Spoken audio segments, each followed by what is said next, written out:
if you're trying to squat by, hey, squeeze your quad, squeeze your butt, that's like an internal cue. And like, I don't know anybody that squats that way. Like, oh, how'd you get that world record squat? Well, I really just engaged my quads. It got my mind to a really good place of truly appreciating measurement and meticulous data collection and the degree to which we all want our theories to make sense and work. But that the more that you become invested in your theory, the more kind of problematic that can become. People that are very smart and very well learned are the most uncertain amongst us. And I feel like there's a dangerous population that's learned a little bit, and that little bit of learning creates this extreme level of certainty about something. And anytime someone is very certain, that's someone that scares the hell out of me. What are you trying to push? Do you have an agenda? And if you do have an agenda, make it known so that everyone's clear about it. And that can lead to at least a more honest appraisal of what's actually happening here. Anybody can eat that many calories one day. But when you eat that many calories every day, day after day after day, for weeks and weeks and months on end, that's where the separation happens. If you just try to keep your training volume high year round, that's dumb. It's just really dumb, because your sensitivity to adaptation is very low. Like, you want to play with that variable too, and you want to shift that sensitivity piece. So it really comes down to like periodization of thinking about like, what's the next variable that I want to focus on?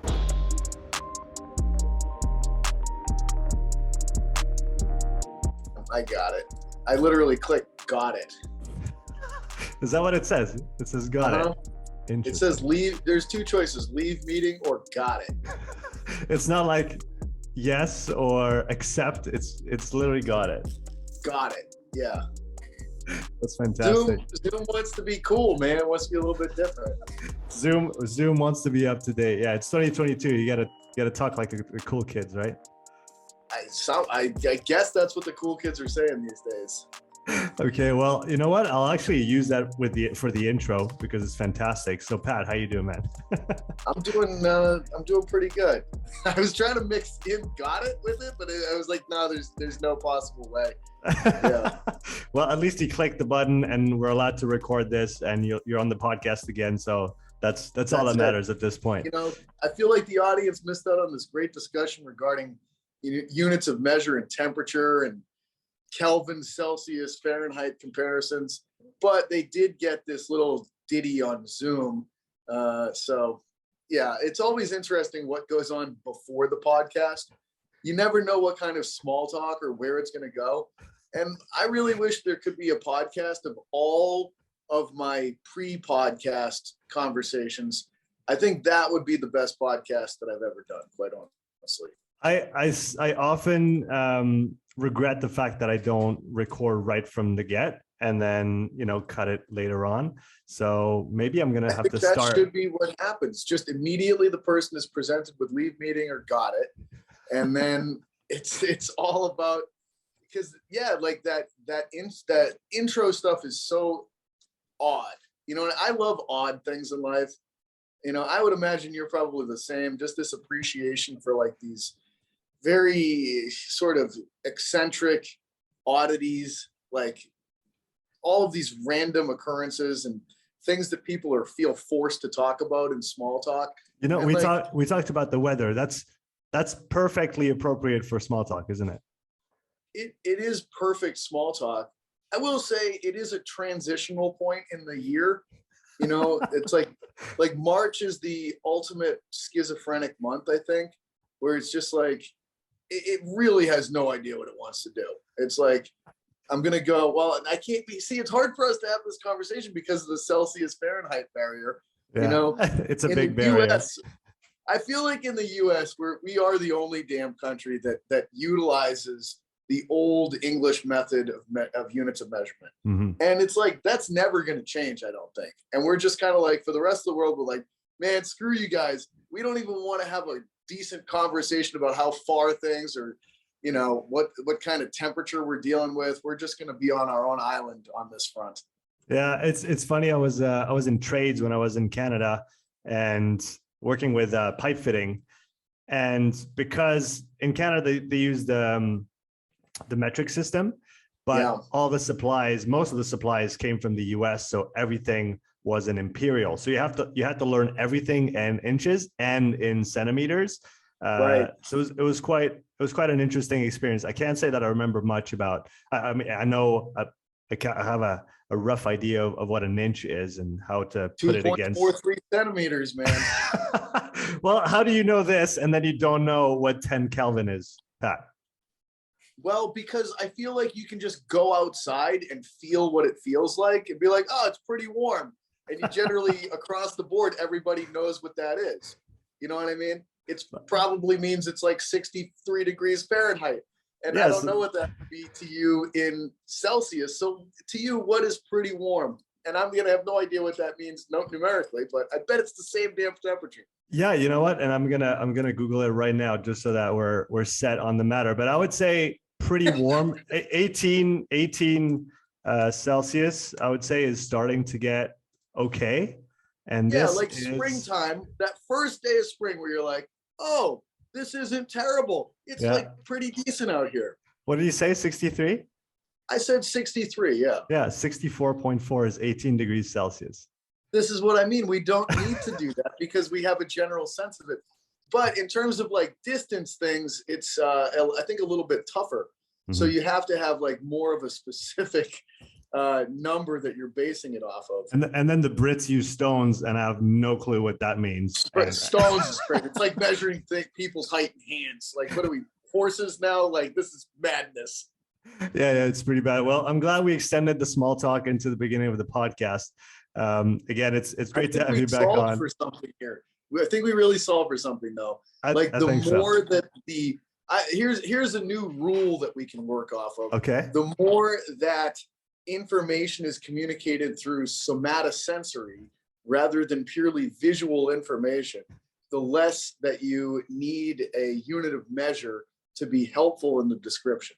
Yeah, and would it be too far-fetched to go for that to link up to when you talk about, cueing and feeling things? And okay, so let's go there. That was farther down on my list, but since we're here, we're just gonna make that transition, take that leap.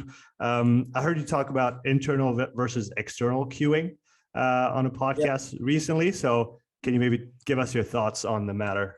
Yeah, it's always interesting to me. I think, I always use external cues. And this is like Gabrielle Wolf information going back to her research from University of Delaware. I can remember hearing Nick Winkelman talk about this years and years ago on the Strength Coach podcast. And it just seems as though the more that you utilize internal cues, the more you do something neurologically from like the central pattern generator parts of the brain to kind of confuse the outputs. And you get a reduced output from whatever task the person is trying to perform. Gabrielle Wolf, from what I understand, originally conceived of this concept when she was trying to take surf lessons somewhere. And when she was given internal cues, like she could not do it whatsoever. And when she got external cues, it was just much easier for her to accomplish the task. And then she started the process of researching it and seemed across the board that this is a better approach to getting people to do tasks, either with more numerical output or with a greater speed of learning how to do the thing properly from some agreed upon definition of like a good version of something versus a bad version of something. So, I always have that in my mind of like, to me, an internal cue is when people are telling you to, kind of find and feel a certain muscle, and like, or, they could be like, hey, squeeze your butt or brace your core or something like that. And it's kind of like, that is a pure internal cue versus the way that I'll cue things. Like if I want people to find and feel their hamstrings, for instance, I'll usually cue them by directionally saying like, hey, dig your heels down, or feel your heels try to move backwards, or like bring your back pockets towards the backs of your knees. Reach your hands forward and feel your back go back. Any direction is an external cue. It's outside of you. Up, down, forward, back, towards your knees. Like those are all external things. And so to me, it's like, if you're trying to squat by, hey, squeeze your quad, squeeze your butt, that's like an internal cue. And like, I don't know anybody that squats that way. Like, oh, how'd you get that world record squat? Well, I really just engaged my quads. Like, no one's going to do that. But if you just say like, well, I the only thing I focused on was keeping my feet flat on the way down. And then on the way up, I thought about taking the middle of my head and pushing it through the ceiling. That's something that would be an external cue, directionally. Or the other thing would be to paint a picture in the person's head of what you want the thing to look like. And, oddly enough, years and years ago, I got into Bikram yoga. And that's always an interesting topic because of how much of a creep Bikram Chowdhury is, and great Netflix documentary, by the way, if anybody needs a watch. But I had no idea when I first went to Bikram yoga that it's literally the same class every time. And the instructors memorize this very specific dialogue. They say the same words in the same sequence with the same rhythm. And that leads to it being approximately a 90-minute class every time. You do the exact same 2 breathing exercises that bookend 26 poses during the class. And what's interesting to me is that if you really listen to the dialogue, it's vocalized, or it's said in a way where everything is an external cue. It's actually I don't think it was intentional. I think it probably just vetted itself over time or whatever. But a lot of the times it would be like, stand up tall, picture your legs straight like a tree or something like that. So, anytime, because if you think about a tree, that's not you, it's something external. It gives you a visual representation of what you're trying to accomplish that's not seeking out the thing inside your body.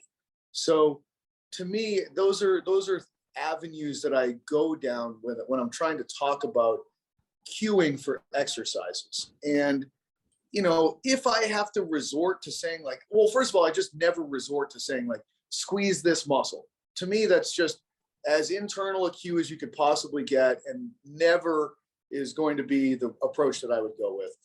But I do want people to formulate some kind of a mind-muscle connection.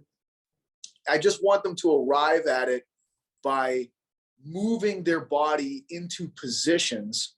And if those positions account for the big rocks of the axial skeleton, then it should be like, from a probability standpoint, if the axial skeleton is held in a very certain position, the engagement of specific muscles, depending upon the external movements that are happening, should take place. And I'm looking to see, like, does this person follow a stereotypical human presentation of that they should feel this muscle right now? It's almost if they do, it's kind of like, oh, okay, normal. I know what to do with this person. They should be, standardized from a training standpoint. And if they don't, it's like, oh, this is weird. Like, this will require a different level of coaching investment and discovery. Yeah, I was going to say, it's like a checks and balances system almost, where, if you give this input from your end, from a communication standpoint, you should get that positional change or the influence on the axial skeleton in terms of position, which is then going to influence what's being activated, recruited, turned on, one might say. And then you can check with the person directly, what are you feeling? Right. And do you catch yourself, or do you think as far as trying not to include any bias in those kind of back and forth communications, as in what do you feel versus do you feel this?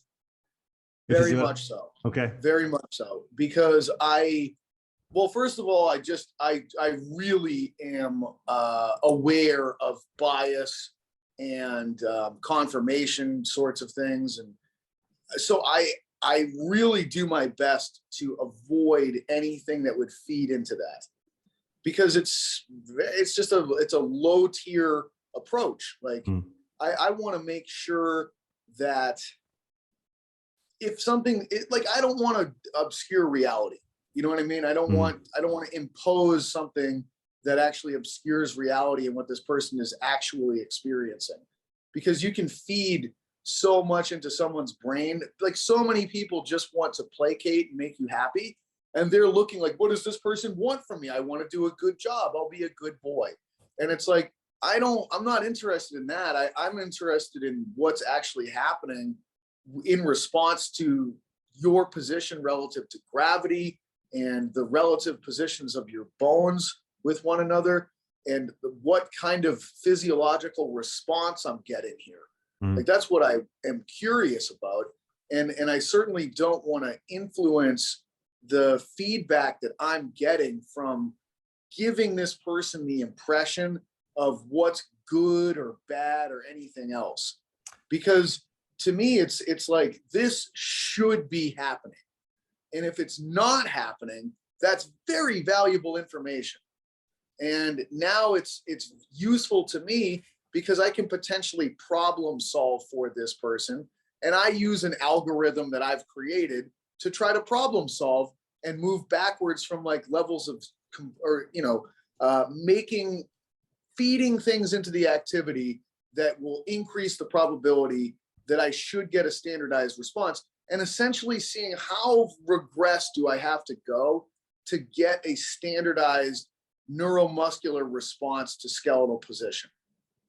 What would you say are the most common communication mistakes that a coach might make, knowingly or not, mostly not voluntarily, that you think would be important to maybe become conscious of, or maybe work on, or focus on for some time? Well, you never know. Like, I don't know if I've ever talked to you about Hans, the handsome horse that they've in Germany. I don't recall. Okay. Well, to me, this one illustrates the point better than any specific examples of coaches I could ever come up with. This was a horse in Germany. I don't remember exactly when, I believe the early 1800s. And this horse was believed to be a mathematical genius. And any question that you ask this horse, it would answer correctly in terms of the number. And so the Royal Commission actually sent out a task force to be able to discover what was like, is this real? Like, there's no way that a horse could be this accurate in problem solving for levels of mathematics that were like, pretty complex, like, equations that featured multiplication and division in the same equation. So it's like, what's going on with this thing? And the way that the horse would give the answer is it would tap its hoof the number of times that the number would be for the particular question. It never got anything wrong. It was unbelievable.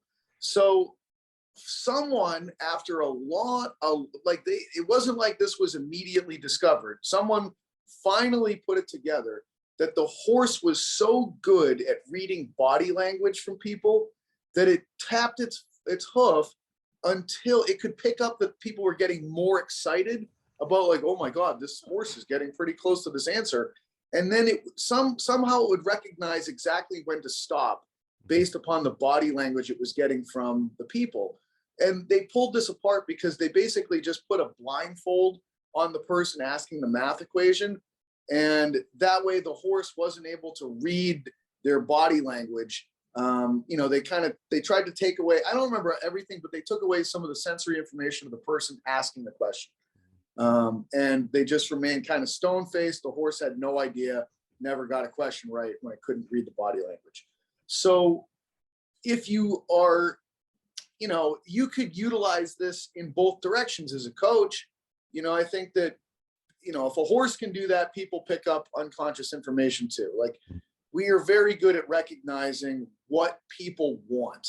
And most people try to oblige, and they want to they want to satisfy other people and demonstrate that they're good at a task and get that kind of feedback from a coach. So sometimes you probably could utilize this to your advantage.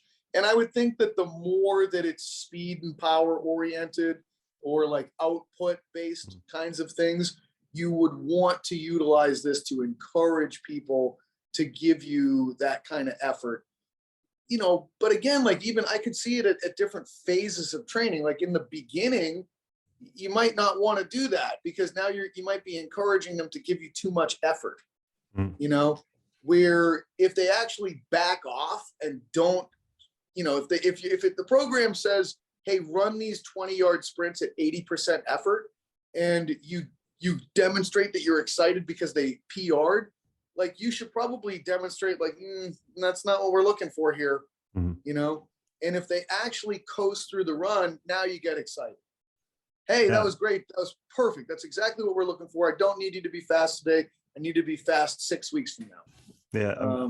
I'm just going to make a little note so I know where to go back to, but so this is episode 217, Pat, and on 216 I had Evan back on, and we coined a term. We don't know if it exists yet, but well, Evan coined a term. It's called pulling a Pat Davidson, and it's throwing the boomerang as far as you can, so you can't see the boomerang anymore, and then it comes back and you make your point, which is what you do. You're a master at that. That's why Evan was talking about this. So you just pulled a Pat Davidson. Congratulations. Oh, thank you. Well, I would hope that I can do that. Yeah. Yeah, no, exactly. That feedback loop reminds me of something I read in Niels van der Poel's training manual. He's the guy who got gold medal at the Olympics and double world record in the 5 and 10K speed skating. And he put out a PDF of all his training over the last 3 years and his thoughts. And he was saying when he was in a competition setting, he wanted his coach to tell him that he was looking good, that form was correct, that he just had to just stay the same and not tell him to go faster, because that would tell him that he's not going fast enough or not pushing hard enough. Just shows you the importance of what the effect of what the coach, even if it's well-intentioned, you telling someone who's already going flat out to go harder or keep or push harder, you're actually telling them that they're not pushing hard enough, or that they could be, and if they feel that they're at their utmost output, then that's maybe not a positive thing to be doing, right? Absolutely. Like, so I just think that ultimately, if the coach really understands, first of all, there's just so much to understand and put together with this. You know, it's like, it seems like we're in the age of the young upstart coach trying to educate and dominate the industry right now. And it's like maybe they learned 3 things and they are just driving this trajectory forward. And it's kind of like, whoa. There's in the consideration of many more variables, you see the level of relative importance of a particular topic. You know what I mean? And sometimes something like biomechanics is incredibly important. At other points in times, it's not as important. And something like absolute output, regardless of like biomechanics breaking down, is now important. And the reason for it is this, you know what I mean? Like there's just so many things to potentially consider when it comes to coaching, and having this very wide, diverse playbook of all of the things that you've seen from either a learning perspective or an experiential perspective of listening to other coaches gains its relative place in the overall schematics of how you would design training plans for people, or what to focus on at a certain point in time. And until you hear the real underlying rationale for what you're trying to accomplish right now with this person that you're working with, what I'm really getting to here, and it might be this boomerang coming back around again here, is that there are phases of development that should be taking place when you think of like getting someone to reach an optimal state of preparedness for an activity.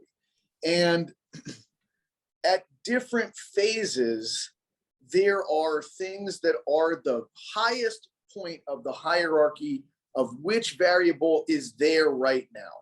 And when you understand and recognize which variable is at the top of that, now that is the thing that you're, from a coaching cue standpoint, or that's your focal point. The other things need to be maintained on some level, but you're really targeting this one thing. And that is the area that you need to speak to at that point in time. And so I think that, what kind of mistakes do some coaches make? Well, I think that it's probably that they're always doing the same thing. You know, they're always vocally coaching kind of the same way. They don't have the ability to shift gears and recognize that right now it's this thing that matters. All these other things do matter, but not to the same degree as this particular thing right now. And at some point in the future, this thing will not matter as much, and something else will matter a little bit more. Which is interesting, because on the micro level on communication, that also extends to the macro, into what you talk about in terms of needs analysis, gap analysis from a programming standpoint. But like you said, you have to have been around the block a few days to have seen all that. I conceptualize it as a puzzle that we're all building, and we acquire different pieces. And sometimes we see a piece, or we get a piece, and it doesn't fit our current understanding or the current part that we've been building. I call it a satellite piece. So I used to dismiss it offhand because, I know better and this doesn't make sense. I don't understand it. So it's not true.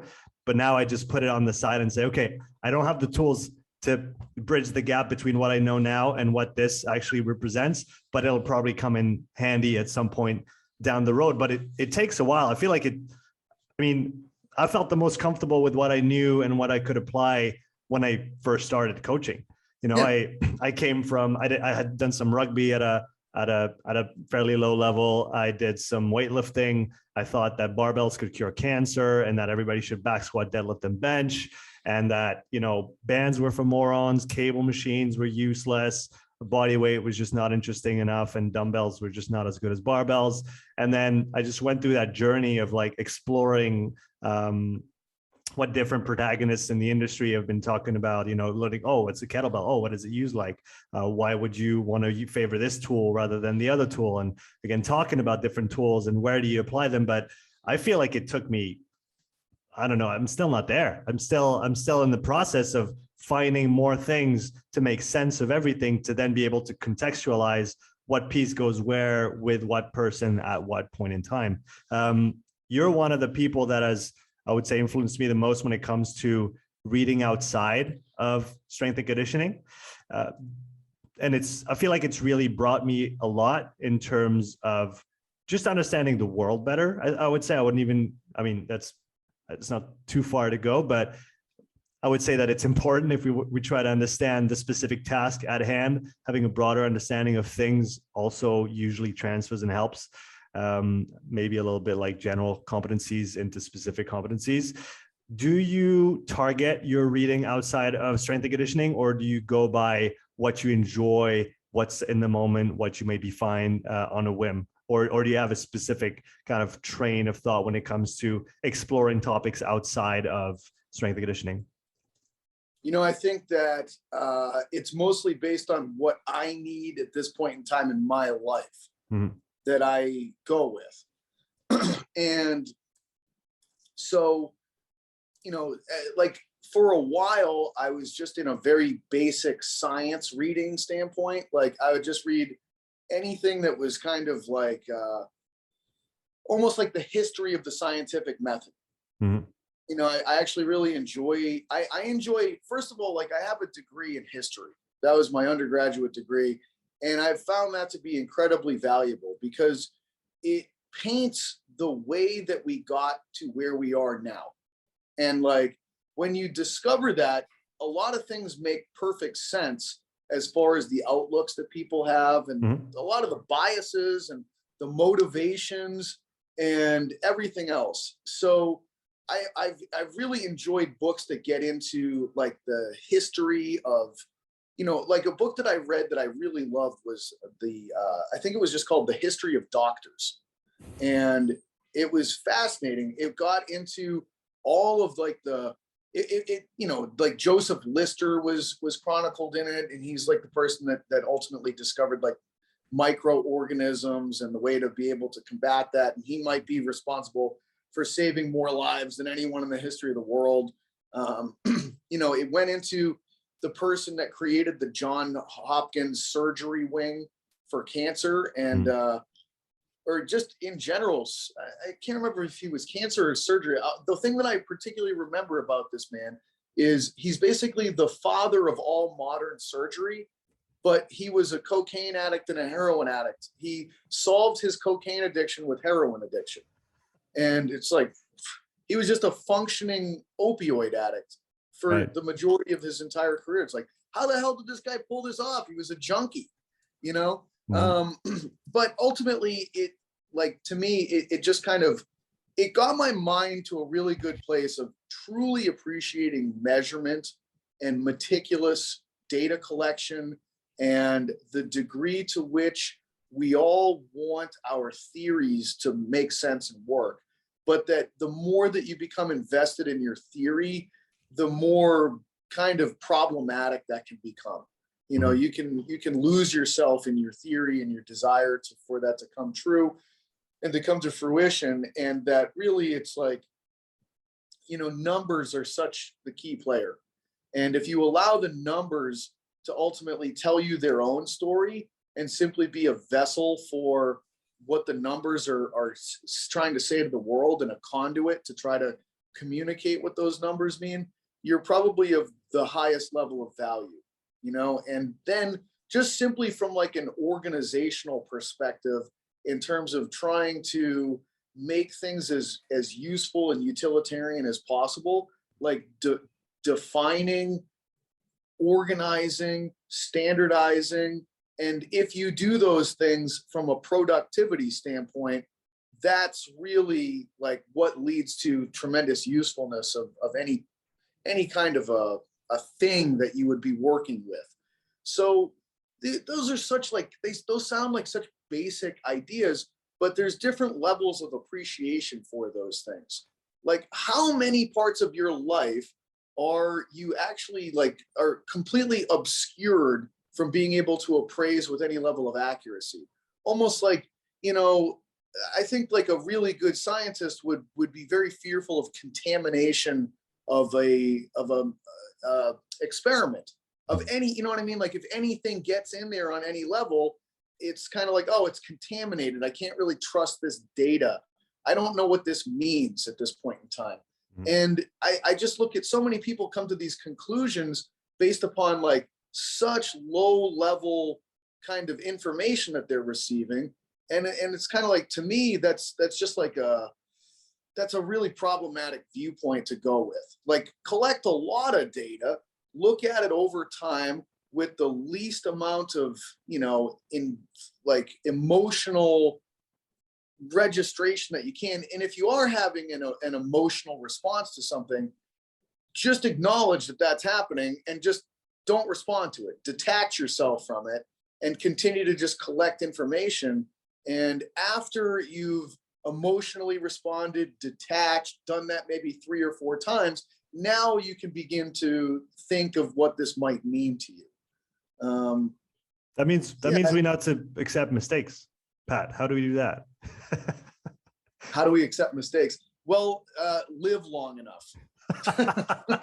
Live long enough and don't lie to yourself, because everybody makes mistakes.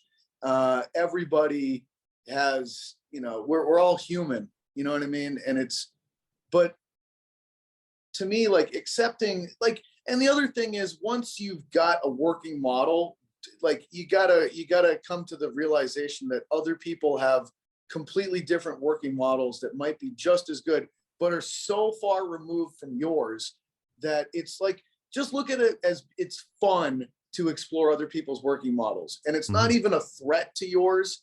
It's just, it's almost like visiting another country and you're like, I don't understand what these people are saying.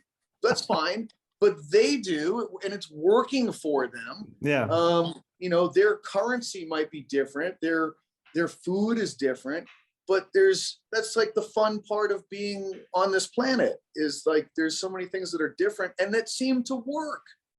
you Yeah, know? that's the thing. If it's been proven to work, if it's, over time, if they've produced results with athletes, with whatever population they're working with or whatever their aims are. And it's I find it a very healthy outlook on, looking at what is different to be, at least to begin with, interesting until you've tried to wrap your head around it, rather than dismiss it out of hand, because it might, at least in your mind, be competing with your own view on things. But would you say that it is an unfortunate characteristic of the sciences, if we will call those this way, that people that do dedicate years, maybe decades of their life to given topics have a hard time maybe accepting the fact that down the road at some point something isn't what they thought it was, and maybe invalidates part of or the whole thing, and then they don't want to let go of it? Possibly. I think they can go both ways. I think that there's a full spectrum of people that in every area of life. So I think that most of the time, really good scientists, if they're really good, they've realized that their ideas have been blown up 100 times. So they're actually they're probably more uncertain because they've actually learned that much. I feel like people that are very smart and very well learned are the most uncertain amongst us. And I feel like there's a dangerous population that's learned a little bit, and that little bit of learning creates this extreme level of certainty about something. And anytime someone is very certain, that's someone that scares the hell out of me, you know? Mm-hmm. And so I don't know. But at the same time, I'm sure that there's people that are extremely well read and versed that are also very certain. They could be like these they just these two variables that are doing their own thing next to each other that may or may not influence one another. But I would just look at really well, to me, a good indicator would be someone with a tremendous amount of knowledge and experience with low certainty. Mm-hmm. Yeah, that makes sense. And the word curiosity comes to mind, or the quality of being curious about something. I guess, would you say that certainty is a way of controlling, or a way to seemingly control what you think the world is, because it's infinite uncertainty around us, and maybe that's unsettling for a lot of people? So maybe there's comfort in being certain about things. Yeah, I think that's probably a very astute observation. It's probably like a compensatory response that's fear-driven in general. Mm-hmm. Where your identity is based around being an expert in a given area, and you don't really have your own internal locus of self-worth, and your worth comes from your status relative to your knowledge base in a given area. And if that is threatened, then your entire sense of being crumbles down. And so you need to be certain about it, because otherwise you're not certain about yourself. And that's a very precarious place to be for a lot of people. Mm-hmm. And, I think that, again, that's probably a dangerous person. Do you think there's something to, I'm thinking of an analogy or a parallel maybe, or a bridge to what elite athletes experience when they get injured, if they don't have a solid base outside of training, and their whole life is training and competition, and when that falls apart, they fall apart as well? Would you say that maybe it's in the same ballpark for us coaches? It's very much so. It reminds me of a course that I took at the end of my PhD program, and it was the psychology of college students, actually, which was a fascinating course. But it specifically talked about student athletes at one point in time. Okay. And it kind of went into the ones whose, they lose their spot on a team during their college stay. And that's that's one of the most highly depressed populations that you'll encounter, because they don't have other forms of identity. Mm-hmm. Their entire identity revolves around them being an athlete. So what happens when you're not an athlete anymore? You're nothing. You're literally nothing. So having multiple forms of identity is very important for people. You know, you have a career identity, a family identity, a social identity, as many of these different things as can possibly, well, probably not as many because then it's too chaotic, but some sort of a sweet spot where you have enough of a base of different areas of your life that you can kind of go into, so that you don't ultimately have all of your eggs in one basket. And if that basket, you know, breaks, then they all break. It's like smart investing, right? Diversify your portfolio. Don't bet on only one horse. Have a few different things so that if one is not going great, you can still hold together. I mean, personally, I find that I was telling you just before we started recording, we started a permaculture garden with my wife. She's running the project. That's her thing. I just put my hands in there and try to help however I can. But I feel like this thing, in addition to what I do, because I love my job, I love what I do, I love learning. I do that. I would do that every day, all day if if I didn't have a family. And I feel like actually getting out of it more and having something else to build towards has really helped me, you know, maybe be more comfortable with not working all the time, and then having something else that is also being built, that is not only my work, even though, again, it's my passion and I love it and all of those things. So I think diversifying your, I guess, where you allocate your energy, emotion, attention, there's probably some value in that to some extent. There absolutely is. And I think, like, you know, that's something I've struggled with because I tend to narrow my life and go very far into a couple of things or one thing, and really not be someone that has, like, you know, multiple streams happening at the same time. And so that's always been a big struggle for me.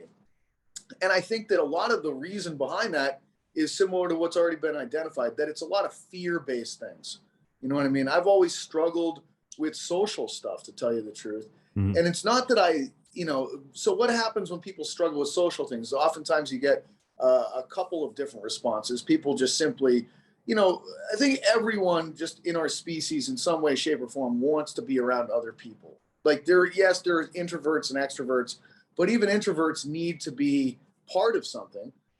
So if you want to be part of something, but you feel as though you're going to be rejected or you don't fit in or something along those lines, there's usually kind of like two fairly stereotypical responses. One is that you just kind of become a hermit in some way. And the other one is that you can become more like condescending and, you know, basically antisocial in a different kind of a way, you know, sort of a nastier person, dismissive of other people. Oh, they're idiots, blah, blah. It's like the fox with the sour grapes in a lot of ways.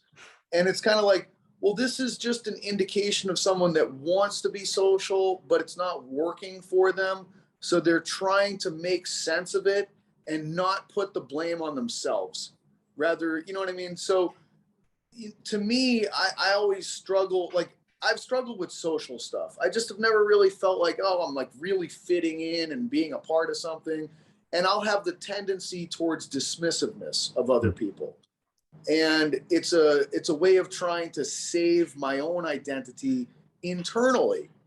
But I do realize that that's the response. So trying to take that next step of, you know, accountability and ownership of, it's like, no, this is not really what it is. Like, I very much want to have friend groups and spend time with other people. I just am not as well versed in it or talented. And I'm coming from a place of fear of how other people perceive me, and being more open and honest about that with other people is probably a good start. And saying like, hey, you know what? I really want to spend time with you guys. I'm scared though. Like, I am legitimately scared. I feel as though you guys aren't going to really like me. But I want to put myself forward and just sort of say, like, I really like you guys and I enjoy my time when I spend it with you. I'd love to spend more time with you. You know, if that's all right with you, like maybe we could plan something and get together.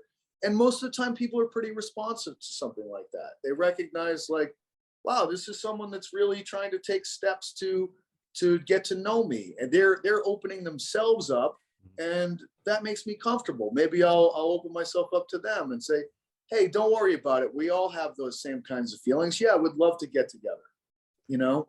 And you build those things, but you have to do it through, again, sort of coming to grips with reality on reality's terms, rather than on the terms you're trying to push on it. Mhm. So it's similar to kind of the coaching cues thing of like, what are you trying to push? Do you have an agenda? And if you do have an agenda, make it known so that everyone's clear about it. And that can lead to at least a more honest appraisal of what's actually happening here. Yeah, it's funny that you talk about agenda. What came to mind is that early on when I started listening to you many years ago, now and I know I said it many times to a few different people that I feel like Pat doesn't have an agenda, you know, and at the time you didn't have something to sell. You got a few things to sell now, which are fucking great, and we'll talk about them. But I felt like having someone like you open and talking about everything that you understand and the ways that you understand it and the ways in which your view has evolved and changed over time is extremely interesting, because it seems like many people, or most people, that have a voice or that have a pedestal to talk from do have something to sell, and everything or most things are geared towards or pushed towards, well, this is the end point of my train of thought. If you follow my train of thought long enough or far enough, you got to buy my course, or you got to buy my product, or you got to buy my training equipment or something like that. And it's maybe it's rare and rarer by the day to find people that don't have an agenda. And I wouldn't necessarily directly associate having something to sell with having an agenda, but it's more in the way that you communicate with others. And like you said, be open and honest, but it's also not easy. It's definitely the harder of the two. If you have to pick between, you know, doing the right thing is always the right thing to do, but it's also usually the hardest thing of the two. If you had to pick, what pushed you to get over that, let's call it a hump, and then, you know, talk about it, be open about it? Yeah, well, I think like for me, therapy has really helped. Mm-hmm. You know, I have a rich history of early life experience trauma, and that set me up for a number of really problematic behaviors in my adult life. You know, some of them are addictions and substance abuse things, and so I've really had to go down the route of just working with therapists and finding good ones, and ultimately those people being really expert at opening yourself up to the inner you, and just understanding the walls that you've put up and the ways that, like, because I have some dysfunctional elements that I use to cope with the world, like poor coping strategies, and that my life could be richer and better if I was able to recognize what some of those coping strategies are, and then ultimately move past them so that I could be, you know, just a better friend, a better father, a better listener, a better husband, a better person overall. And I have, at least I have willingness to acknowledge that, like, you know, I have, like, there's better things out there for me if I continue the path of self-improvement. You know, I don't ever look at myself as being like, well, that's it, I've got it all figured out, I'm just going to kind of roll with this version of me for the rest of my life. It's kind of like, no, you know what, like, there's a million areas of life that exist, and in each of those areas there's probably someone that's way more of an expert than I am. And if I were to listen to that person talk about optimal approaches in this part of life, and then be able to move myself from where I currently am in the direction of what they are recommending, chances are that part of my life will get better. And it could be a watershed point that leads to a lot of other parts of my life getting better that I didn't even know about. Mm. And wow, I'm now having so much more rich experiences emotionally and psychologically, and like I'm expanding as a person. And I think that that's something that is like, what could be better than that? To discover things that have levels of enjoyment and benefits that you weren't even aware of, kind of like moving from unconscious incompetence into some level of, at least in the beginning, a consciousness. You might be Mm. pretty bad at it, but Mm. at least you're like kind of moving in a new direction, and allowing yourself to have a more robust human experience in your time on this planet. No, I fully agree with you. And that's definitely something that I came to realize as well a few years back. My wife and I actually started going to see a psychologist because our son's teacher told us that he needed to be assessed for ADHD and all those things. Turns out we just moved from Canada back to Switzerland, and she said, "I don't want to see your kid. He just had his whole life flipped upside down. He's 5 years old. He doesn't understand what's going on. Just give him a couple of years. He'll be fine." Turns out Yeah. he's totally fine. But we ended up going again and getting some sessions with that lady, and it was fantastic. And I learned a lot about myself. Like you said, it's almost, I mean, would you draw a parallel between a coach on the physical level, on the sense of motor competency level, and then a therapist on what's going on between our two ears, and then how we can wrestle with that, and how it, do you feel like you were resistant to such an option earlier in life, and maybe you had to see how complex life actually is and get to a certain age to realize, no, you know what, I actually maybe need a little bit of work with that? I mean, I feel the same. When I was young, if you went to see a psychologist, something was wrong with you in the head, you had a Yeah. problem. And now, Yep. again, I see that as no, it's an enhancement. If you can afford it, depending on where you are and what it costs and what's covered and not, if you can afford it, it's a fantastic investment in yourself.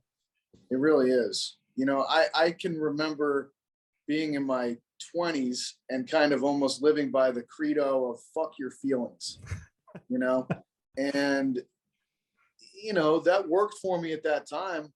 I don't think they would have been particularly useful at that point in time. Like, because the things that have been frozen in me and buried and pushed way down are difficult. Mm. And I'm dealing with those things now. And it's not easy.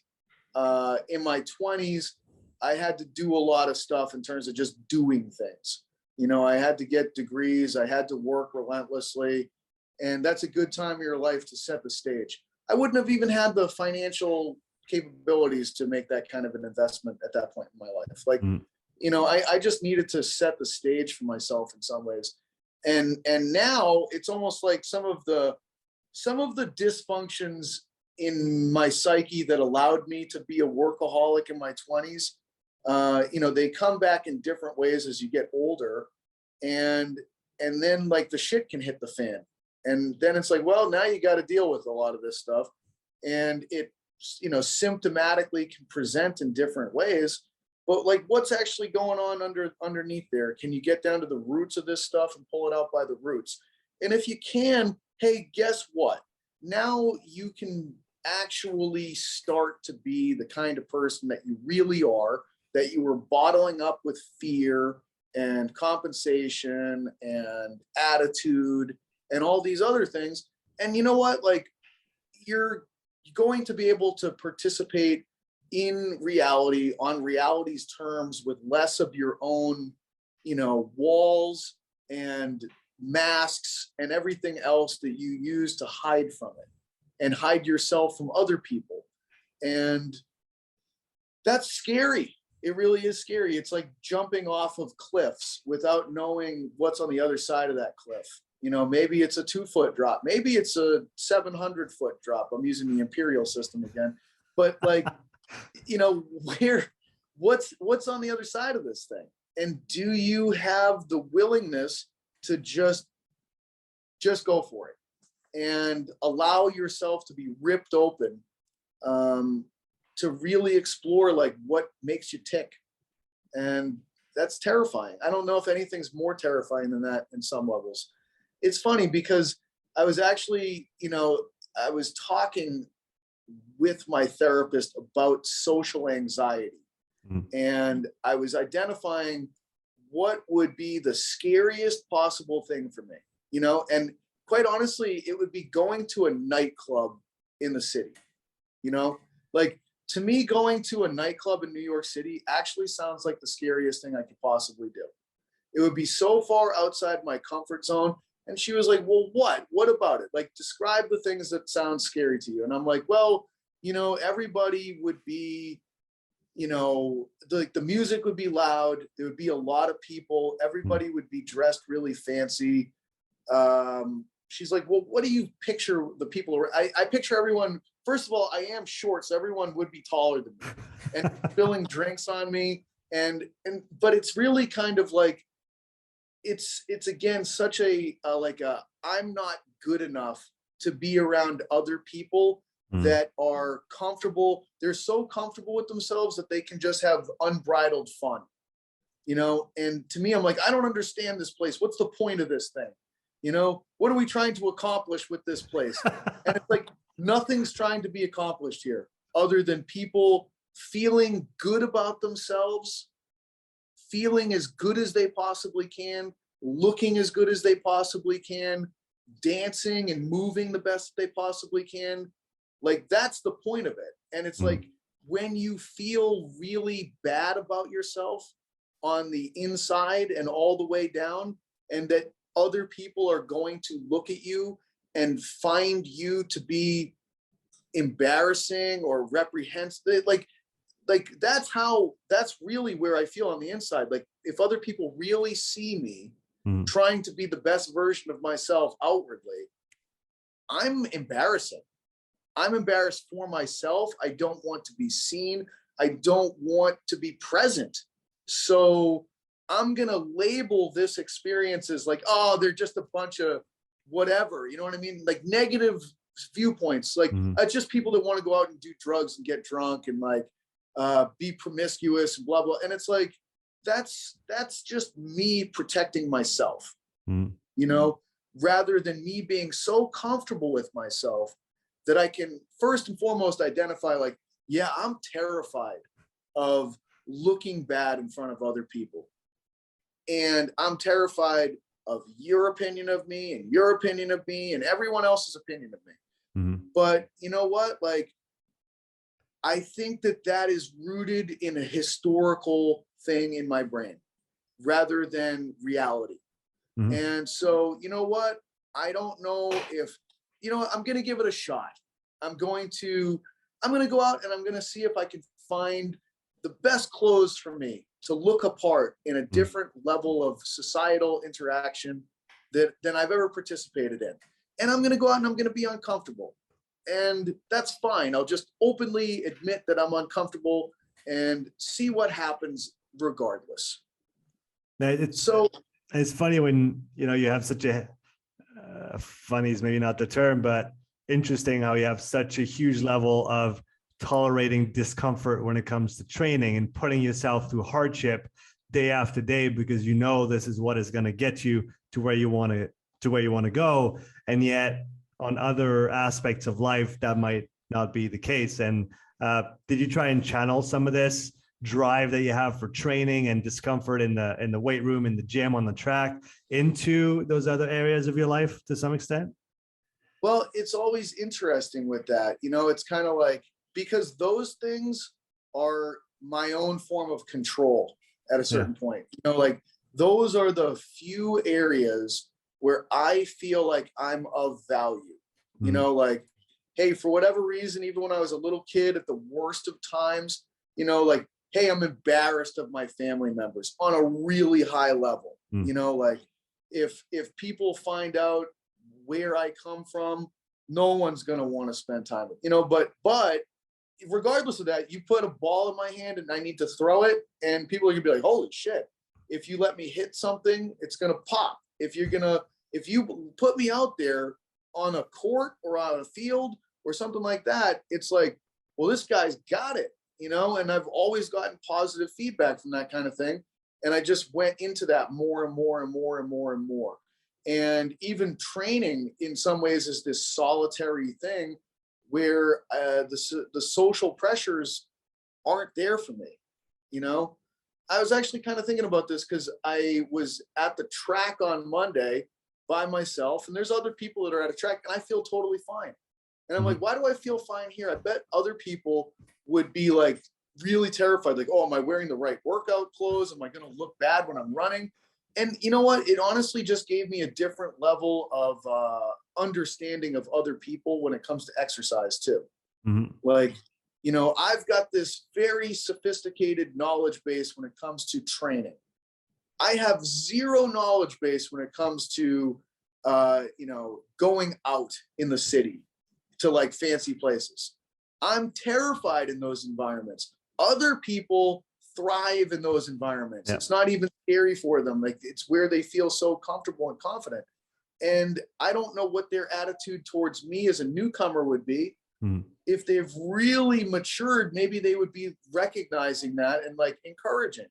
And it's the same attitude that I should try to employ when I recognize a new person coming into a fitness experience, of being like, hey, how you doing today? Everything good? Like, you know, great effort, really nice to see you show up, that kind of a thing. Being supportive of someone that's clearly outside their comfort zone, because we all have places that are going to be dramatically outside of our comfort zone. And that's the time when you need the most social support. That's really something that it's funny. And I think we need to talk about this more because it's a very important point and a very important action that everybody can take, because most people that are going to listen to this, or let's say a good part, are going to be comfortable in the gym. They've been there, done that. They're going again and again, and supporting people that are new, people that, you know, you look at them and it looks like they don't even know where they are and what they're supposed to do. And which most of the time is the case. If it's the first time that they're there, they don't have any direction, or they've looked at 3 videos on Instagram. Now they're scared because it looks complicated and difficult. I think I remember it was Mike Viconti, who used to be Gary Vaynerchuk's personal trainer back in the day. And it was one of his videos, and it stuck with me. It was, you know what, you're gonna go in the gym today because that's what you do every day. Go to the new guy, go to the newbie, go to the new girl, and then give them props on something that they did right. It doesn't matter if they did and maybe after a few times you can give them some constructive feedback if they're doing something wrong, but like boost their self-confidence. Make sure they come back the next day, because at the end of the day, that's what matters. Being in the gym is cool, but being in the gym week after week, month after month, year after year is what is actually going to yield the results. So we, as a collective, as a community, if we want to call that, we need to make sure that those people come back and feel confident and want to come back by the environment that we create, so that they can reach their goals. They might even not know yet what their goals might be or what they might want to achieve in the future, but just we have to be conscious that one word from us can be the difference between I'm never going to the gym again and I'm going to stick with this because this random dude came up to me or this random gal came up to me and you know, complimented me on my bench press or on my plank or whatever, and then that drove me to come back and stay with it. Right? Absolutely. And I feel like it's not even just for them, it's for you. Because, you know, I think, like I said, it's just about like recognizing that, like, to me, a big part of life, if you're going to move forward as a person, you have to suffer, you know, and you don't know where those greatest points of suffering are going to be. To me, like being in the gym or on the track and working hard, that's not even suffering for me. It really isn't. Like, that's what I do to remove myself from suffering a lot of times. It really is. Like, it's not as bad as like being in my own mind a lot of times. So, you know, just if you allow yourself to spend time where you actually truly do suffer and allow yourself to work through that and get through that, you're going to develop levels of compassion for other people that are much greater than where you currently are at. And to me, like, you know, there's all of these elements that feed into like defining your humanity. And I do think that becoming more compassionate and empathetic are some of the highest points that human beings can reach. And the only way that you reach that is by going through your own real deep struggles. And we all have them, you know, I mean, we really do. And not running from your own struggles and seeking to create these like layered distractions that you embed into your life are really important steps to take in order to reach these greater levels of what it really is to be a person. And you know, it's like you're not of use to other people until you are of higher quality yourself to yourself. And so keeping it as like almost like when you remain the protagonist to your own story, like that is a really critical thing to keep, because otherwise you're not going to be beneficial to anyone else. Like you're probably going to ultimately drain other people of their energy rather than having your own self be a really good version of yourself that you then bring into other people's lives. Yeah, it brings to mind I think it's rule 1 from it's not his first book, but the previous book from Jordan Peterson: clean your room, fix yourself before you try and fix other people or bring something to other people. By elevating yourself, you're going to be in a better place to then pull everybody up. Raising tide rises all boats kind of thing. So yeah, I like what you said. Strive to be the best person that you can be, and then try to propagate that as well around you. And hopefully if we can do that enough and across time, hopefully the world can get a little bit better one day at a time. Yeah. I wanted to talk about nutrition and tracking. I wasn't actually aware, it was a while back that you started using the RP Diet app. I'd followed some of their nutritional programs back in the day when they had the basic templates that had come out. I remember they were well thought out, and more recently, like I said, I saw you using the app. I think it was. Do you know when you started talking about it, or because I know I used it last January already. So was it in the fall of the year before, or I started trying to do something about my diet in June of 2020. Right. Okay. Yeah. And so I just did basic things at that point, like, and you know, I started to get some directional progress happening at that point in time. And then by July of 2020, I actually started to use the RP app. Okay. And you know, in the beginning, I was a little bit clunky with it. Like, I don't think my compliance was that great, but I started to make like some really good progress. And then I just got more and more dialed in with it over time. So really, it like by this, I think it was July 14th, I started using that app. So by this coming July, it'll be 2 years of using it. And you know, during that time, I've seen more dramatic improvements in body composition, and also really from like performance, I think, than I've ever seen. And now I'm kind of like kicking myself, like, man, I wish I had something like this when I was still competing in grappling and jiu-jitsu and strongman. But I mean, those things they didn't really exist back then, you know? No. But I look at the approaches that I was using and I was like, you know, I was proud of it at the time, but now I'm like, wow, I was so far off in terms of really optimizing that, you know, it's kind of, it's one of those ones you look back and you're like, wow, I could have been so much more, but who knows at the same time. And regardless, like I've really enjoyed utilizing it as a tool to kind of direct me towards what I'm doing with food. And I've just never utilized food to the way that I'm currently utilizing it to drive significant kinds of changes. And, you know, at this point in time, I have I really do have like probably almost problematic levels of consistency and adherence, where it's like almost 100% over big chunks of time. But it's kind of like, man, when you are really that compliant with food, the changes that can take place to your body are just remarkable. So it becomes kind of fun to watch things unfold and to realize some of the timelines on change and like the way that modifications have to take place, and sort of see the overlap of principles. Like I just think progressive overload is such an overarching theme, and I just have such a different level of appreciation for progressive overload than, I mean, I've always understood it, but it's like the appreciation for it deepens over time. And I have a very high level of appreciation for it these days. Yeah, it's interesting because I guess it applies to biological systems, especially, and in all realms. So you could talk about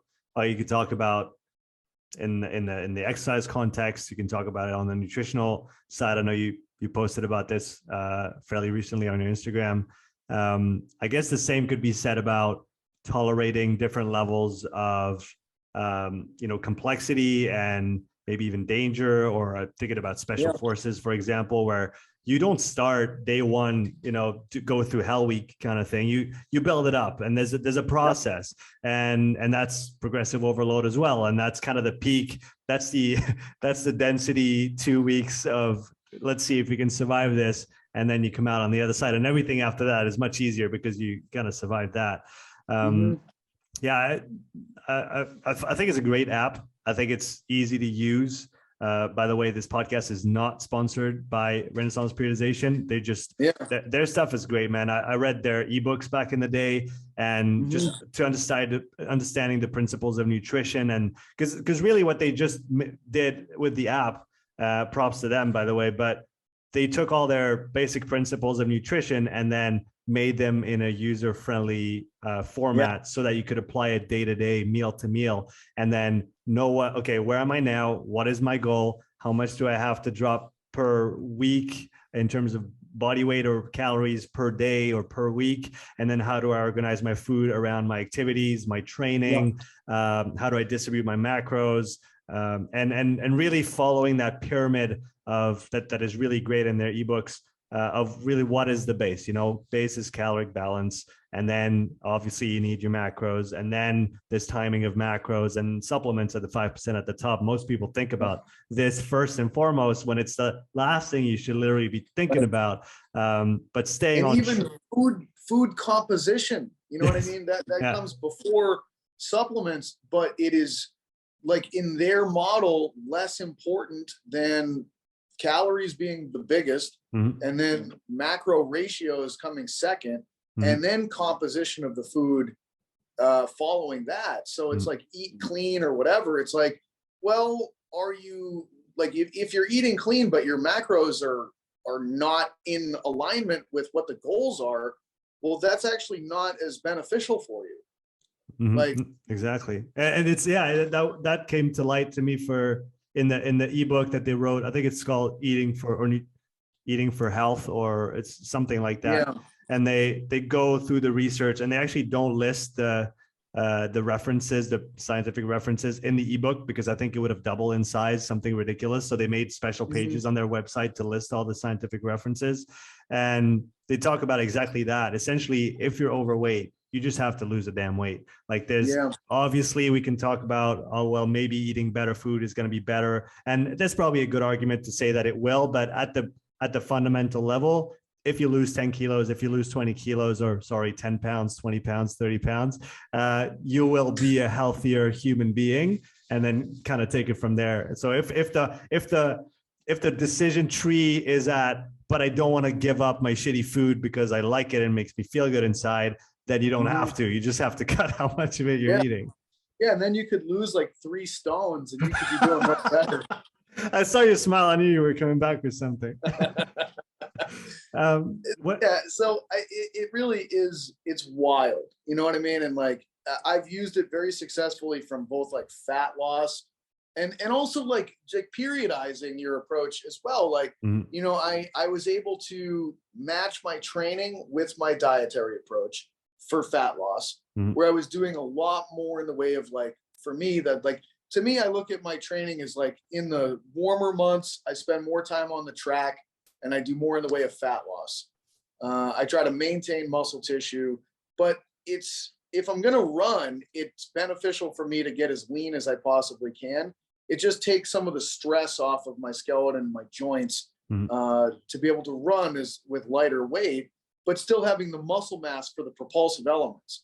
And then as it gets colder, I'll just put on more muscle mass. So I'll go into a hypercaloric diet. So I'm in the, I got pretty damn lean after the last summer. Like I got down to 192 pounds, which is the lightest that I had been in 7 years. And from a body composition standpoint, on a DEXA, I was at 11%. And that's definitely the leanest I've been in a long, long time.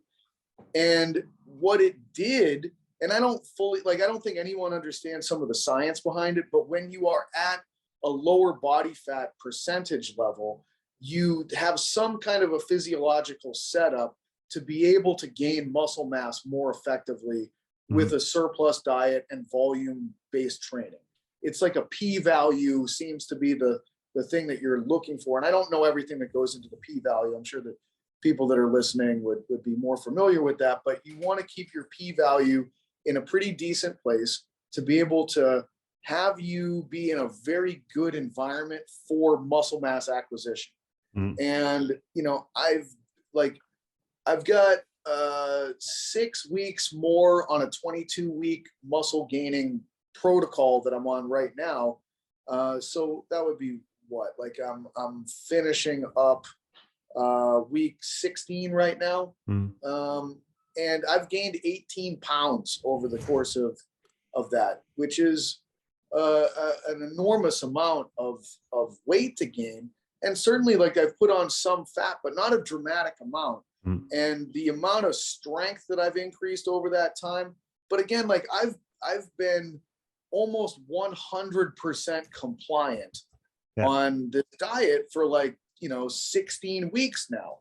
And I've been almost 100% compliant on the training program. I had 1 week around Christmas where I had a stomach virus, and I think I missed 3 sets of training in one workout because I finished squatting and I literally, I think I went to another dimension. And I lost about 8 pounds that week because I couldn't eat, but I only missed 3 sets in one training session. And I was back out there for the next training session, and I somehow got myself through it. But, that's the level of compliance that I've had. And so most people just don't do that. I don't think. I was going to say, off the top of your head, is it 90 or 95% adherence to the program that they recommend if you want to see results? I think it's somewhere up there. Yeah. Right. Most people can get pretty dramatic results from 80% even. Okay. And then but if you wanted to be a legitimate competitive bodybuilder or other athlete, that's where you really have to dial into those extreme levels of compliance. And I don't necessarily know what I want to do with it. I just know that I've never seen this level of physical change that I'm currently seeing. And I've also just never had this level of measurement and compliance and accuracy and integration of training with nutrition all happening at the same time. What would you say in the case of someone, maybe let's say a client that you might be working with that has let's call it a difficult relationship with food and constraints, where setting constraints and having boundaries, which is what this app does. It gives you constraints, which I see as very positive, and I comply willfully because I know what's at the end of the road, and so do you. But for some people, setting boundaries is the beginning of problems for themselves because of probably, we talked about the past, we talked about earlier events in life that might still be affecting you to that day. Is there a workaround that kind of structure? Is there another way on the nutritional side? What's your thought on that? Oh, I mean, I'm sure there is. And this isn't really I do try to stay in my own lane at appropriate times. And when it comes to, psychological disorders around food, it's probably a good place for me to just be this is probably better for a specific professional that that is very well versed in that area to speak to and to advise people in. You know, and I know that the people at RP, like they make that statement, like this is not a tool that is meant to be used by people with a previous history of eating disorders, you know, because you can probably become completely obsessive about this and it can take over your life, and that's no good. Like that's probably not what should happen, because it could happen anyways, even if you don't have that history of pathology. It's just that if you don't have that historical pathological thing, you could probably have a point in your life where you go 100% in on it. And then when you decide like, yeah, that's enough, I've kind of hit my goals and I'm going to go back to just not really, you can probably downshift without the repercussions. Whereas other people might have a psychological breakdown or something really bad for that person could happen. You know, so I really think that it's probably, for me, kind of like, yeah, I'm not the right person to answer on that topic. I could potentially see the device being good from a learning perspective for some people, particularly if it's like, hey, look, your body didn't respond the way that you thought it would when we got you on this maintenance diet and increased calories over time on maintenance. You, from a numerical standpoint, like all of the KPIs for body composition have actually improved. Like, look, like your circumferences have reduced, your muscle mass has increased, your body fat percentage has gone down. You still weigh exactly the same. Like, do you see that there's ways in which you can eat and train that lead you to positive outcomes that are healthier overall, and that you've actually increased your caloric intake over time? Like, I could see that being enormously beneficial. But then again, I'm also not versed in the research, and I'm not a professional when it comes to, you know, the information on psychology and food intake and body composition change. And I'm also not an expert in women, you know what I mean? And I think that the population that's probably going to fit into that category more is probably going to be women. And so I learn over time when I'm not the right person for speaking to a subject matter. Which is probably just as important as knowing where to speak, or maybe even more important. Absolutely, man. Yeah. Yeah. Talk about models and field of applicability and where they make sense and where they don't, where we might make sense and where we might not. Yeah. And I think that the more that you meet the women in the fitness industry, the more you realize like how many of them have deep struggles around image and food and, you know, their emotional responses to this. Like, I think there's a lot of men in the fitness industry that have substance abuse histories. There's a lot of women in the fitness industry that have eating disorder histories. And they're very kind of, they're sort of just different symptoms of the same underlying stuff. You know, they're just different expressions. And you can certainly have men with eating disorders and females with substance abuse issues. It's just that the tendency seems to go in those particular directions for the different genders. And again, I think it's just, you know, recognizing what people actually go through. Right. Going back to empathy and, you know, compassion. Yeah, exactly. So since you talked about your program here a little bit, can you talk about building Athletic Weapon? When did it start and why did you start building it? Well, it started a little bit over a year ago, and it was one of those ideas that just popped into my head. Like, I think that there's always different ideas that just, I don't even know where they come from, the ether or something like that. And it was like, you know, why am I not selling the program that I'm doing for myself to other people? You know, this doesn't make sense to me. Like, I'm going to write my own program for training and I'm going to follow it. And I think it's usually a really good program. And that if other people did the same program, they'd probably benefit greatly, particularly like other people that work in the industry that probably have very similar goals and very similar psychology as I do about what feels right for exercise. And so it was like, okay, well, this is sort of a no-brainer. And at the time, it was still like more of a COVID world than it is now. And so a lot of people were doing these like train from home sorts of things. Yeah. And my thought was, you know what, I'm going to hire someone to film everything, and we're gonna put it live on Zoom, and it'll also be recorded for people so that they could train along, like to create kind of a community around this program. And so that was kind of the origins of it. And it turned out no one was watching the videos. So it was like I really don't need to pay this extra thing for the videography of every set, of every session, of everything, which was great because it saved me a lot of money. And people seem to just want the program. Right. And so it's kind of stable. Like it's got its subscribers. And the really nice thing for me is that it's held me even more accountable to my own training, because I feel like I want to make sure that I'm vetting this thing as I'm going through it.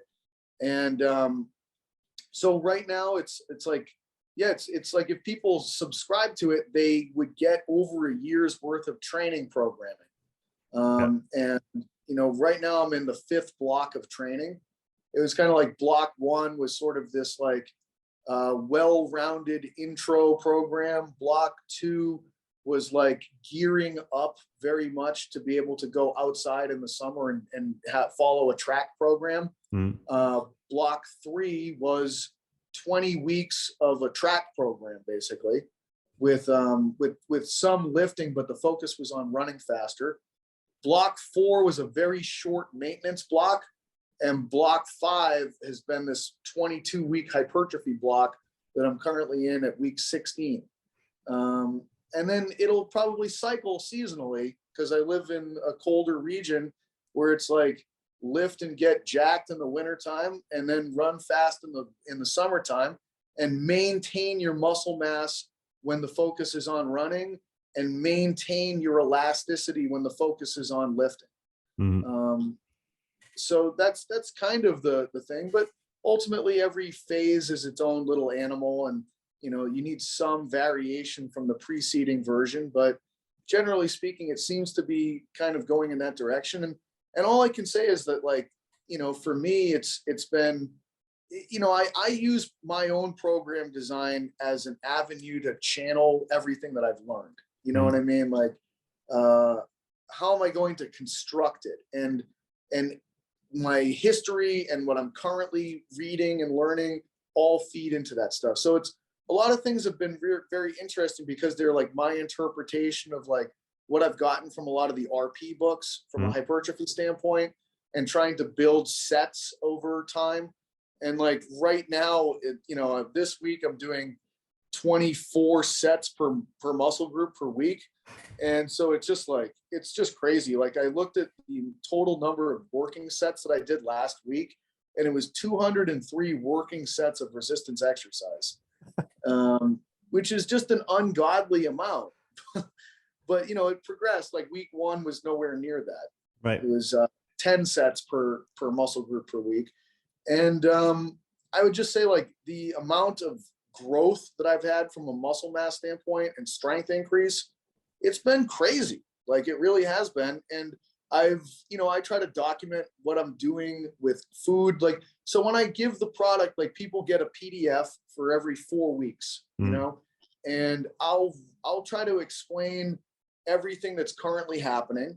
I'll talk about my experience with it, and like, I'll share where my current food intake is and whatever it is that I'm doing to modify lifestyle or anything that's impacting me, so that I can just kind of talk about that. So it's kind of like, in the first week of this thing, I think that my diet was somewhere around, you know, 400 grams of carbs per day on training days, and like maybe like 380 on non-training days.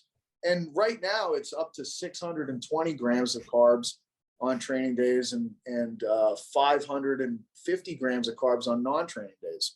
And just eating that much food is challenging. And it's a job in and of itself. It really is. It's not challenging from a one-off standpoint. Like anybody can eat that many calories one day. But when you eat that many calories every day, day after day after day, for weeks and weeks and months on end, that's where the separation happens, where it's like, man, do you think I really want to eat 5,000 calories today? No, nobody wants to do that. Like, but guess what? I'm going to. And if I'm not gaining weight on the trajectory line that I'm supposed to, it's going to tell me that I have to increase nutrients. Mhm. And if it tells me that I'm going to have to increase nutrients, I will eat whatever it tells me to eat. Yeah, I remember it was actually not, it was on the previous version, when you got the Excel spreadsheet from RP with the macro breakdown, and you typed in your weight and they calculated your macros. And I was trying to go up to the next weight category when I was weightlifting, and I was around 84, 85 usually, and that's the kilos, by the way, and trying to work my way up into the 90s. And I remember I was painting houses back in that day, and I remember taking all my time to eat in the morning, going to work. My coffee break was just eating, and then lunch, I barely had time to finish my meal. After that, I had to eat something, go to the gym, train, eat even more in the evening. It was an ungodly amount of food, and anybody who hasn't tried to gain weight before, it is harder than losing the weight. Yeah. just so you know, if you're training hard enough and you're eating enough, it is really challenging. And like you said, just mentally, you know, every single day. And then you look at and again, you're jacked, which is awesome, but there are very, very big strongman people in the world, and you look at what those guys eat, the Brian Shaws and Eddie Halls of the world, and you really need to like what you do a lot. And even if you don't like it, you just do it. You don't have a choice. You're not going to like it all the time. Yeah, it's just like, oh God, like all day long, I feel like I'm just like burping, and like there's a little bit of, you know what I mean? Like that's just the nature of it. It's not going to be like this forever. Like I'm going to get through 22 weeks and then like everything downshifts. I'm going to go into a maintenance phase for 6 to 8 weeks. Maintenance phase training equals maintenance phase nutrition. And that maintenance phase nutrition, boom, the calories drop down. It's much more manageable. And I'll just hold that level of weight that was gained around there and do it much more easily from a nutrition standpoint. And the training will really back off. You don't have to do that many sets to maintain the muscle mass that you gained. Right. You know, and the trick is how low, if I want to keep muscle mass, how low can I bring my training volume and keep it? And how low can I bring my calories and keep it? You know, like it's like reverse dieting and training. You know what I mean? Like there's not even the right word for it, because everybody's so interested in losing weight. Yeah. Well, what about, you know, to gain weight, you ultimately have diminishing returns as you eat more calories, and you just have to keep eating more calories. What do you call it when you back off that and try to maintain? Is, you know, everybody's always thinking it from the other perspective, but Yeah. it's to me, it's this topic of how important maintenance and resensitization is. Yeah, because it does allow your body to just respond better once you go back into it. Out going back to Niels van der Poel and his training manual, he talks about he calls it aerobic season 2.0, and he says he uses it to kill all the top end development that he still maybe had from his peaking phase, so that his body can then respond better once he gets back to regular training. So that's exactly what it is, right? You know, I had brought my resistance training volume to an unbelievably low level before starting this hypertrophy block. And I think it just resensitized all of the growth apparatus pieces. And when you do that, you have this enormous platform to be able to like build onto, versus like, if you just try to keep your training volume high year round, that's dumb. It's just really dumb, because your sensitivity to adaptation is very low. Like you want to play with that variable too, and you want to shift that sensitivity piece, you know. So it really comes down to like periodization of thinking about like, what's the next variable that I want to focus on? And whatever that next variable is, you want to bring your training volume as low as you possibly can for that variable in the preceding blocks. And that might take some time. you don't want that fitness quality to diminish and fall off the table. But over time, like, you might be able to sequentially bring the volume for that variable very low without it dropping off. And that to me is the big key. How low can you get volume for the next focal variable before you train it? Because now you don't need that much volume for a minimum effective volume to stimulate adaptation for that variable. And now you have this big runway where you could potentially add volume and sequentially see greater adaptations for it over time. So yeah, it's like people, I think, miss that a lot, where it's like, it's not just about creating the training block for that variable. It's about creating the preceding training blocks that actually diminish the maintenance volume for that variable down to whatever is rock bottom for it, you know? And if you're going to go into fat loss as your next body composition change, you would want your preceding nutritional blocks to be trying to push your calories as high as you can get them without gaining weight. If you want to go into weight gain, you want your preceding training blocks to push your calories as low as you can possibly get them without gaining weight. Like, that's, to me, like setting yourself up for the highest level of sensitivity for the next thing that you're going to try to adapt and drive as high as you can get it. Yeah, I guess that's thinking about week or block -1 versus block 1, where not everybody starts at block 1 with the same internal environment, which is going to mean not the same responses to the different stimuli that you're going to try and bring to the table. So if you think one step back and think, okay, how do I set up the stage?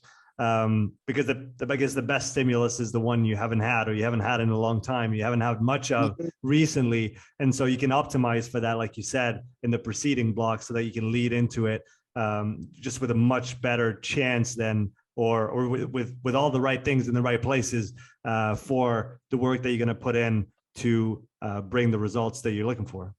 Yeah, you know, people, when they sign up for this program, they're like, hey, can I just jump into block 5? And I'm like, well, you can do anything you want, to tell you the truth. But I got to tell you something. I used all the preceding 4 blocks to set me up for block 5 to actually do what it's done for me. And so, yeah, I mean, like, you can do that, but you might not understand all of the interwoven pieces that set the stage for this block.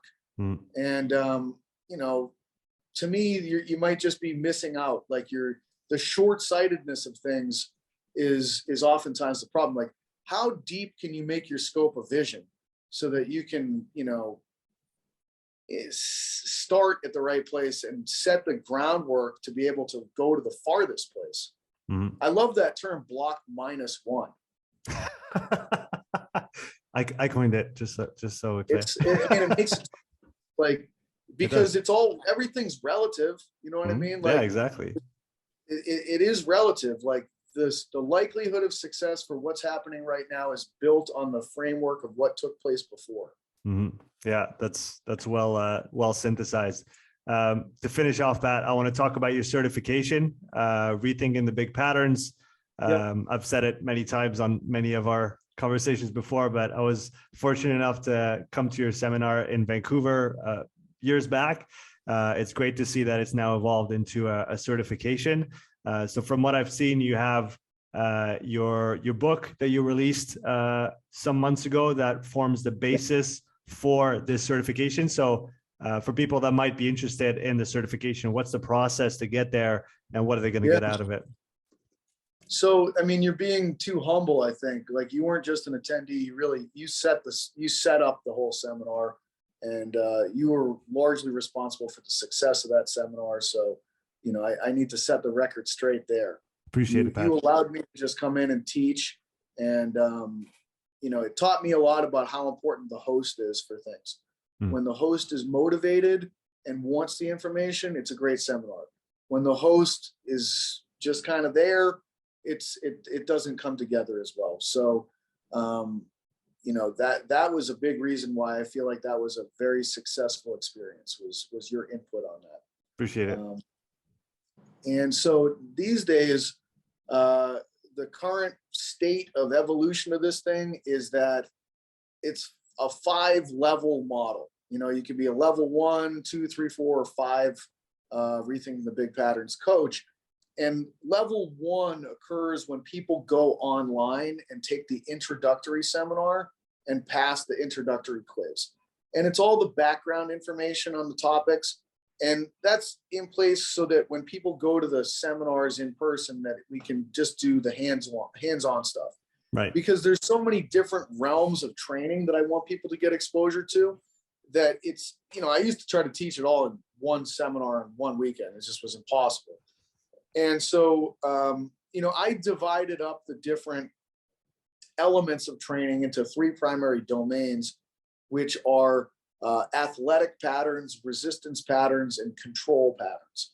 So the athletic patterns, which I just taught a couple weeks ago in California, and I'm teaching next weekend in New Jersey, that one is running, jumping, cutting, and throwing.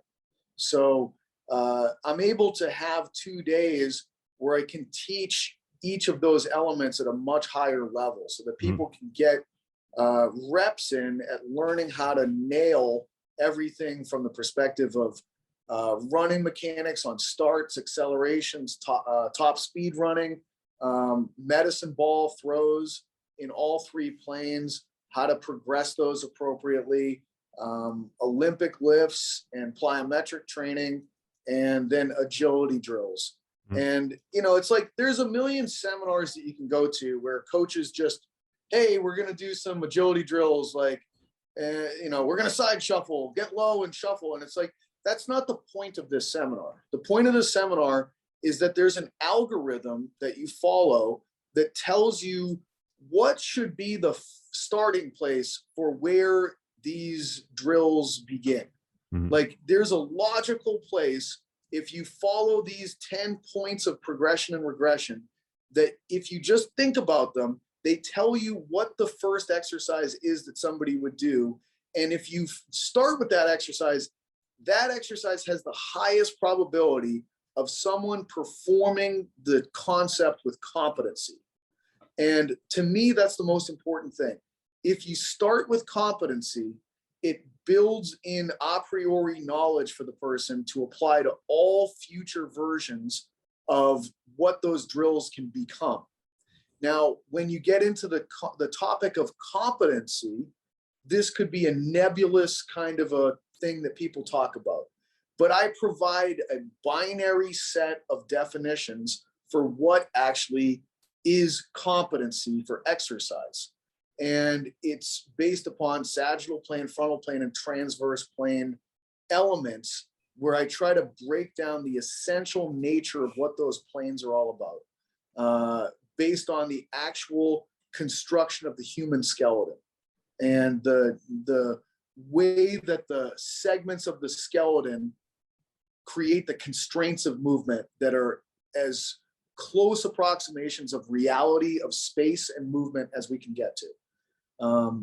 Because to me, it's like the only thing that is appropriate with training is doing things properly and then increasing the volume selectively over time for different kinds of movements that fit into someone's needs analysis. You know, so like it's almost like I'm creating a model where we're able to define movement, organize movement, identify movement, and then fit that into a needs analysis so that you only focus on the kinds of training that people need. And it's just defined through a 7-pillar system so that you really, like, it's all based on specificity in reality. Like, I don't want training.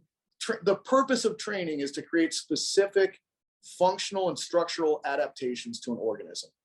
And the way that you create those specific adaptations is that the vectors of movement and the amount of time that those vectors are performed in correspond with the vectors that are necessary for the performance of the outcomes that you want to do.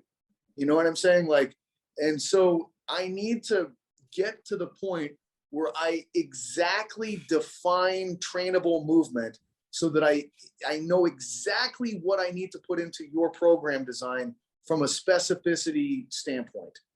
And if I do that, then I should be able to drive you in the direction of the adaptations that you need. And now it just comes down to program design. You know, this is not a seminar on program design. This is a seminar on decision making for how to pick the exact right exercises for people and how to make sure that those exact right exercises are done exactly right. And now that you've got the right choices done the right way, now it will come down to classical exercise science of program design to implement strategically the intensity and volume of those drills so that we don't overwhelm the system and that we guide the system towards expressing those qualities in a more sophisticated manner over time. But program design doesn't matter unless the things that you're doing are the right choices done the right way. Yeah, exactly. That's really what the point of the seminar is. And then the next thing that I'll do eventually will be the program design, rethinking the big patterns concepts. Yeah, that'll be a good one to look out for. Page 2 of the manual. We're still on page 1 of the manual. Well, look forward to the rest of the book being written, Pat. 1 hour and 43 minutes into this bad boy. That was a real pleasure having you back on. We say it every time, or I say it every time, we need to do it again. So we'll make sure it happens before the end of the year. As always, the links are in the show notes. Instagram, Rethinking the Big Patterns, Athletic Weapon Program. And I'll leave the floor to you for closing words, my friend. Well, you know, it didn't feel like an hour and 43 minutes. It did not. You know, it's always kind of amazing when you're like, what? That was almost 2 hours. And, you know, so I think that for me, this is enjoyable.